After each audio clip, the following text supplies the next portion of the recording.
أيها الذين آمنوا كتب عليكم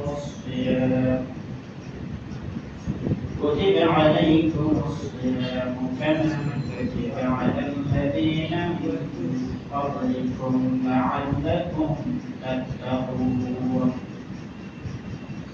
وقال رسول الله صلى الله عليه وسلم: من لم يدع قول الزور والعمل به فليس لله حاجة في أن يدع طعامه وشرابه. صدق الله مولانا العظيم. আশা করছে তোমাদের উপর রোজা ফরজ করা হয়েছে, যেমনি ভাবে তোমাদের পূর্ববর্তীদের উপর ফরজ করা হয়েছিল, যাতে করে যেন তোমরা আল্লাহর ভয় করতে পারো, তকওয়ার অবলম্বন করতে পারো। সম্মানিত মুসলিমরা, আসসালামু আলাইকুম ওয়া রাহমাতুল্লাহি ওয়া বারাকাতুহু। আমরা সর্বপ্রথম মহান রব্বুল ইজ্জত ওয়াল জালালের শাহী দরবার শুকরিয়া আদায় করছি, আলহামদুলিল্লাহ। লাখো কোটি দরুদ সালাম বিশ্ব মানবতার মুক্তির জন্য সরওয়ার কায়নাত তাজদার মদিনা বিশ্বনবী মুহাম্মদ রাসূলুল্লাহ সাল্লাল্লাহু আলাইহি ওয়াসাল্লামের প্রতি সবাই দরুদ পাঠ করছি সাল্লাল্লাহু আলাইহি ওয়াসাল্লাম। আমি আপনাদের সামনে আল্লাহর পবিত্র কালাম থেকে সূরা বাকারা 183 নম্বর আয়াত এবং হুজুর আকরাম সাল্লাল্লাহু আলাইহি ওয়াসাল্লামের অসংখ্য হাদিস থেকে একটি সহিহ হাদিস প্রকাশের হাদিসের অংশ তেলাওয়াত করেছি। আল্লাহ সুবহানাহু ওয়া তাআলা কালামে হাকিমে বলছেন, হে ঈমানদারগণ, তোমরা যারা আমি আল্লাহ তাআলার ওয়াহদানিয়ত, উলুহিয়ত, রুবুবিয়তের উপর বিশ্বাস করো, তোমাদের উপর আমি রমজান মাসের রোজাকে ফরজ করে দিয়েছি, যেমনি ভাবে তোমাদের পূর্ববর্তীদের উপরে ফরজ করে দিয়েছিলাম। এর একমাত্র কারণ হচ্ছে লাআল্লাকুম তাত্তাকুন, তোমরা যাতে আল্লাহ সুবহানাহু ওয়া তাআলাকে ভয় করতে পারো, তাকওয়ার নীতি অবলম্বন করতে পারো। আল্লাহ কালাম হাকিমের বিভিন্ন জায়গায় মানব জাতিকে সম্বোধন করে এভাবে বলেছেন, ইয়া আইয়ুহান নাসু তাকু রাব্বাকুমুল্লাযী খালাকাকুম মিন নাফসিন ওয়াহিদাতিন ওয়া খালাকা মিনহা যাওজাহা ওয়া বাসসা মিনহুমা রিজালান কাসীরান ওয়া নিসাআ ফাত্তাকুল্লাহাল্লাযী তাসাআলুনা বিহি ওয়াল আরহাম। এবং আল্লাহ তাআলা কোন জায়গায় ইমানদার আবার কোন জায়গায় মানুষ বলে সম্বোধন করেছে, কিন্তু এখানে আল্লাহ তাআলা শুধুমাত্র ইমানদারদেরকে সম্বোধন করেছে। সম্মানিত বলছেন, ইয়া আইয়ুহাল্লাযীনা আমানু, তাআলা সেভাবে ওয়ালা তামুতুন্না ইল্লা ওয়া আনতুম মুসলিমুন, তোমরা মুসলমান না হয়ে মৃত্যুবরণ করো। সুবহানাল্লাহ। এখানে দুইটা জিনিস, একটা হচ্ছে কি আল্লাহ তাআলা রোজা ফরজ করে দিয়েছেন আমাদের রোজা হচ্ছে এক মাস, কিন্তু আল্লাহ তাআলা এই রোজা আদম আলাইহিস সালাম থেকে ফরজ করেছেন। আদম আলাইহিস সালাম থেকে হযরত শীশ আলাইহিস সালাম থেকে হযরত নূহ আলাইহিস সালাম পর্যন্ত একটি দ্বারা আল্লাহ তাআলা রোজা ফরজ করেছেন। সারা বছর মাসের দিন 14, 15, 13, 14, 15 তারিখে আইয়ামে বিজে।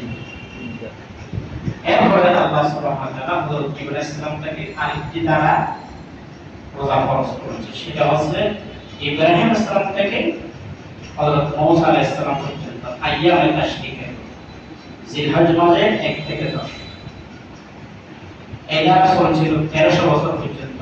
আর আদম আলাইহিস সালাম থেকে নূহ আলাইহিস সালামের এই রোজা দ্বারা চলছিল 3000 বছর। এরপর মূসা আলাইহিস সালাম থেকে মুহাম্মদ রাসূলুল্লাহ সাল্লাল্লাহু আলাইহি সাল্লাম পর্যন্ত আরেকটি রোজা তারা শুরু হবে, সেটা হচ্ছে আশুরা। আশুরা রোজা মুহররমের 10 তারিখের রোজা। এই রোজা সেখান থেকে রাসূল ইসলামের মক্কায় 13 বছর, মক্কা থেকে হিজরত করে মদিনায় 18 মাস পর্যন্ত এই রোজাগুলো করছে। এরপর দ্বিতীয় হিজরিতে আল্লাহ তাআলা এই আয়াত নাযিল করে আমাদেরকে রোজা প্রতি করেছে, ফরজ করেছে। তাই এই রোজা ফরজের একমাত্র একটা উদ্দেশ্য আল্লাহ তাআলা বলে দিয়েছেন, সেটা হচ্ছে কি লাআল্লাকুম তাত্তাকুন, আল্লাহকে কি করা ভয় করা। ইমাম আলুসি রাহমাতুল্লাহি আলাইহি তারপর একটা সংজ্ঞা দিয়েছেন, সিয়ানাতুল মারই নাসুহু আম্মা ইয়ালুকু ফিল আখিরাহ। আখিরাতের ভয় থেকে, কবরের ভয় থেকে, আল্লাহর আযাব থেকে বাঁচার জন্য মানুষ তার নফসকে যাবতীয় অন্যায় কর্মকাণ্ড থেকে বিরত রাখার নাম হচ্ছে তাকওয়া। ওয়াইন কাব যখন হযরত আব্দুল্লাহ ইবনে উমরকে জিজ্ঞাসা করলেন তাকওয়া জিনিসটা, তখন তিনি বলে দিয়েছেন একটি খাড়াযুক্ত পথ দিয়ে মানুষ অতিক্রম করার সময় তার শরীরকে যত সংকুচিত করে সতর্কতার সাথে চলাফেরা করে, সেটা হচ্ছে কি তাকওয়া। তাহলে একটি খাড়াযুক্ত পথ, একটি ছোট গিরিপথ দিয়ে মানুষ যত সতর্কতার সাথে চলবে, এইভাবে দুনিয়ার চলার পথে যাবতীয় অন্যায় কাজ থেকে এটা সাফ করে, প্রতি মুহূর্ত গণনা করে সতর্কতার সাথে জীবন পরিচালনা করার নাম হচ্ছে কি তাকওয়া। হযরত আব্দুল্লাহ হযরত আলী রাদিয়াল্লাহু তাআলা তাকওয়ার সংজ্ঞা দিয়েছেন, আত-তাকওয়া আল-খাউফু মিনাল জাহিল। তিনি বলেছেন তাকওয়া হচ্ছে এক নাম্বার আল্লাহর ভয় করা, ওয়াল আমালু বিল তানফির। দ্বিতীয় নম্বর হচ্ছে আল্লাহর কালাম যেভাবে মানুষকে দিক নির্দেশনা দেয় সেভাবে জীবন পরিচালনা করা। ওয়াল কানাআতু বিল কলিল, অল্প তুষ্টতা, কম জিনিসের ভিতরে যতটুকু আছে আল্লাহর পক্ষ থেকে যতটুকু বেশি আল্লাহ তাআলা নির্ধারণ করেছেন ততটুকুতে সন্তুষ্ট থাকা, সেটা আছে কি তাকওয়া। ওয়াল ইসতিআদু লিয়াউমির রাহিম, চতুর্থ নম্বর হচ্ছে আখিরাতের প্রস্তুতি গ্রহণ করা। আমরা যে দুনিয়া থেকে চলে যাব, কবরে যাব, সেখান থেকে আল্লাহ তাআলা আবার পুনরুত্থান করবেন, ময়দানে হাসর তার সামনাসামনি হব, জবাবদিহিতার সম্মুখীন হব। এই ধরনের পরিস্থিতি প্রস্তুতি গ্রহণ করার নাম হচ্ছে কি তাকওয়া। হুজুর আকরাম সাল্লাল্লাহু আলাইহি ওয়াসাল্লামের জামানায় একজন সাহাবী, পুরুষ সাহাবী হযরত মাঈস ইবনে মালিক রাদিয়াল্লাহু তাআলা, শয়তানের দোকায় পড়ে, নফসের দোকায় পড়ে তিনি যৌন ক্রিয়া করে ফেলেছেন। এটা করার পর হুজুর আকরাম সাল্লাল্লাহু আলাইহি ওয়াসাল্লামের কাছে গিয়ে বললেন, ইয়া রাসূলুল্লাহ সাল্লাল্লাহু আলাইহি ওয়াসাল্লাম, আমি তো এই ধরনের একটা বড় অন্যায় কাজ করেছি, আল্লাহর কোরআনের বিধান অনুযায়ী আপনি আমাকে শাস্তি প্রদান করুন। নবী করিম সাল্লাল্লাহু আলাইহি ওয়াসাল্লাম বলেছেন, তুমি চলে যাও, আল্লাহর কাছে গিয়ে ক্ষমা চাও। সে চলে গেল, কিন্তু তার মনে কোনো ধরনের প্রশান্তি আসলো না। প্রতি মুহূর্তে সে আল্লাহকে ভয় করছে। সে আবার রাসূলুল্লাহর দরবারে এসে বলে, ইয়া রাসূলুল্লাহ, আমার মনে কোনো ধরনের প্রশান্তি নেই, আপনি আমাকে আল্লাহর বিধান অনুযায়ী আমার ঘরে শাস্তি কি করুন, প্রয়োগ করুন। তখন আমার মনে হবে আল্লাহ তাআলা আমাকে কি করে দিয়েছেন, ক্ষমা করে দিয়েছেন। যেহেতু কেউ যদি জেনা করে আল্লাহর কোরআন অনুযায়ী যদি কি হয়, বিচার হয়, তখন তার বিচার আর কিয়ামত ময়দানে হবে না। সেই জন্য সে দুনিয়াতেই বিচারের জন্য রাসূলুল্লাহর কাছে গিয়ে বারবার আকুতি বিনতি আবেদন করছে। আল্লাহ রাসূল আমার বলেছেন, তুমি চলে যাও, আল্লাহর কাছে গিয়ে কি চাও, ক্ষমা চাও। এভাবে তৃতীয়বারেও সে রাসূলুল্লাহর কাছে আসছে। চতুর্থবার আল্লাহ রাসূলের কাছে আসার পর আল্লাহ রাসূল ছেড়ে দেন। উপস্থিত সাহাবায়ে কিরামদেরকে ডেকে বললেন, তোমরা কি এই লোকটিকে চিনো? সবাই বলছে, ইয়া রাসূলুল্লাহ, আমরা চিনি। বলে, এটা কি কোনো পাগল বলছেন না সে পাবো না, তো তার মস্তিষ্ক ঠিক আছে, বলে ঠিক আছে, তার আপন লোকদেরকে আবার দেখার পর আপন লোকদের থেকে আবার স্বীকৃতি দিল যে সেই লোকটি সুস্থ কিনা। কারণ দুনিয়াতে এই ধরনের শাস্তি, ফাতর মারা তাকে হত্যা করা হবে, শাস্তি নিজে ভেঙে নেওয়ার জন্য এ ধরনের কোনো মানুষ আগুতি করেন না। সেজন্য রাসূল বারবার আর আবার আপন লোকদেরকে দেখে জিজ্ঞেস করছে, স্বীকৃতি দিচ্ছে সে সুস্থ কিনা। আর আপন জনরাই বলছে সে লোকটি কি আছে, সুস্থ আছে। তখন কোমর পর্যন্ত মাটিতে গর্ত করে, কোমর পর্যন্ত গেলে আর পাথর করে কি করা হত্যা করা হলো। শেষের দিকে রাসূল করিম সমস্ত সাহাবায়ে কেরামদেরকে ডেকে বললেন, দেখো এই লোকটির তাওবার পরিমাণ এত বেশি, পৃথিবীর সমস্ত মানুষের কাছ থেকে তার তওবাকে বর্জন করে দেওয়া হয়, এরপরে তার তওবা বেশি হয়ে যাবে, যথেষ্ট হয়ে যাবে। সুবহানাল্লাহ। এটা তো হচ্ছে তওবা। আমরা এখন নিয়মিত রোজা রাখছি দুইটা জিনিস, আর পানাহার পানি, এটি বিরত। কিন্তু আল্লাহ রাসূল কি বলেছেন, আল্লাহ বিয়াদে আফাউ রাসূল ওয়াল আমালা বিহি ফালাইসা লিল্লাহ। যে ব্যক্তি রোজা রাখার পরও মিথ্যা কথা এবং মিথ্যার উপরে আমল করা ছাড়ে, মিথ্যা কথা এবং মিথ্যা আমল করা ছাড়ে, ফি আন ইয়াদা তাআমাহু ওয়া শারাবাহু, আর উপহাস থাকা আর পানাহার থেকে বিরত থাকা আমি আল্লাহ তাআলা বড় প্রয়োজন। তাহলে আমরা যখন রোজা রাখছি কিন্তু প্রতি মুহূর্তে মানুষকে ধোঁকা দিচ্ছি, মিথ্যা কথা বলছি, প্রতারণা করছি, ছানাবাজি করছি, কত ধরনের অপরাধ করছি, কিন্তু শুধু ভাত আর পানি থেকে বিরত। আল্লাহ রাসূল বলেছে এই ধরনের উপহাস থাকা আমার কোনো কি নেই, প্রয়োজন নেই। রোজা সব কিছু থেকে রোজা রাখতে হবে, খানকে রোজা রাখতে হবে, অশ্লীল গান শোনা থেকে খানকে কি রাখো, বিরত রাখো, এটা খানের রোজা।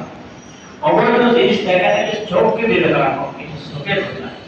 অবৈধভাবে অন্যায় কাজ করার জন্য হাত দেওয়া থেকে বিরত নিতে তোমার পায়ে রোজা। ইবাদত করা থেকে দূরে থাকো, এটা হচ্ছে তোমার ইবাদত রোজা। এগুলো প্রতি মুহূর্তে আল্লাহকে ভয় করে জীবন পরিচালনা করার নাম হচ্ছে কি, তাওবা। এবার একজন মহিলা সাহাবী মদিনা ইসলামের একজন মহিলা নাম, তিনি ওই সাহাবীর মতো শয়তানের ধোঁকায় পড়ে অপকর্মে লিপ্ত হয়ে গিয়েছে। খুশির আশার পর রাসূলুল্লাহ সাল্লাল্লাহু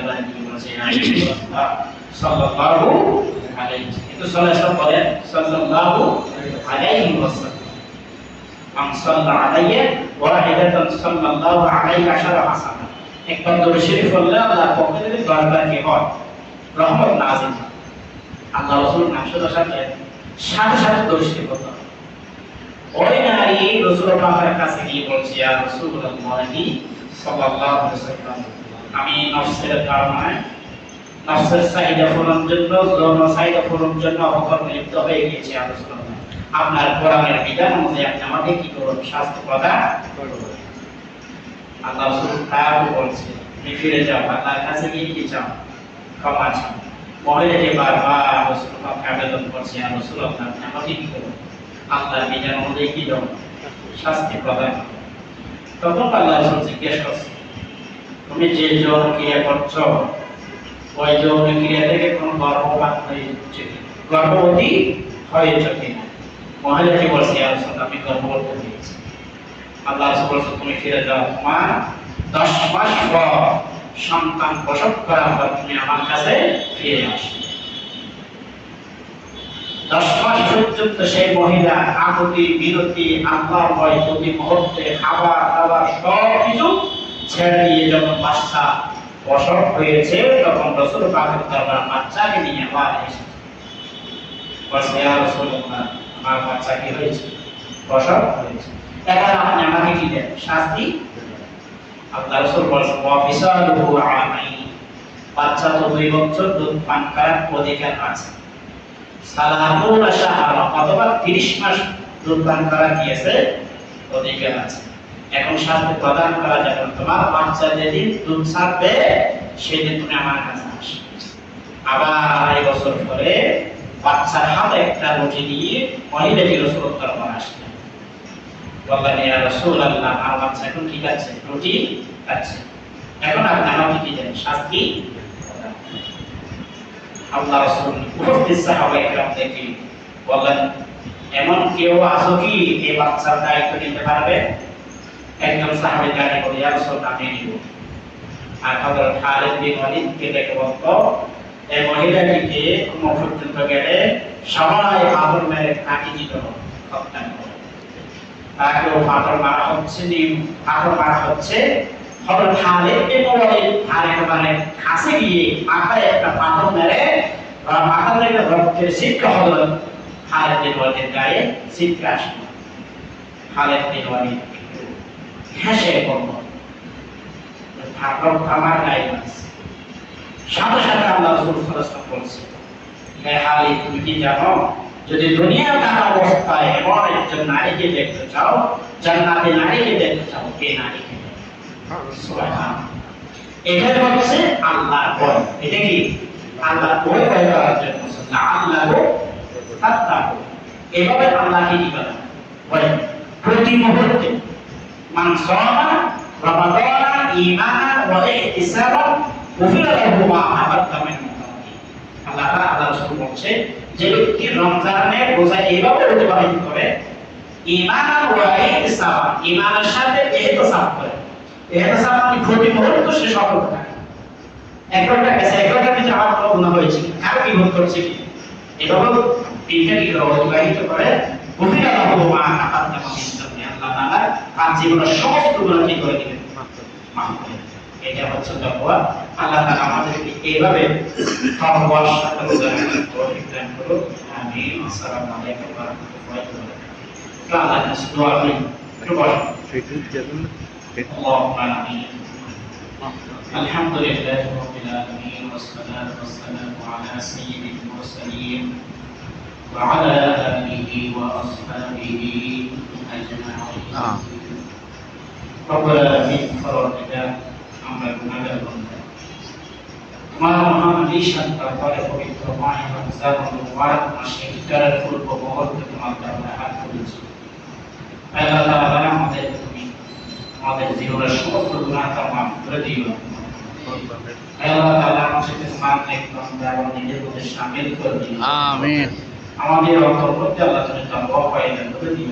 আমিন। প্রতি মুহূর্তে একটা সাথে সাথে জীবন যাপন করার তৌফিক দান করিও। رب ارحمهما كما ربياني صغيرا رب ارحمهما كما ربياني صغيرا وصلى الله تعالى على خير خلقه محمد وعلى آله وأصحابه أجمعين برحمتك يا أرحم الراحمين.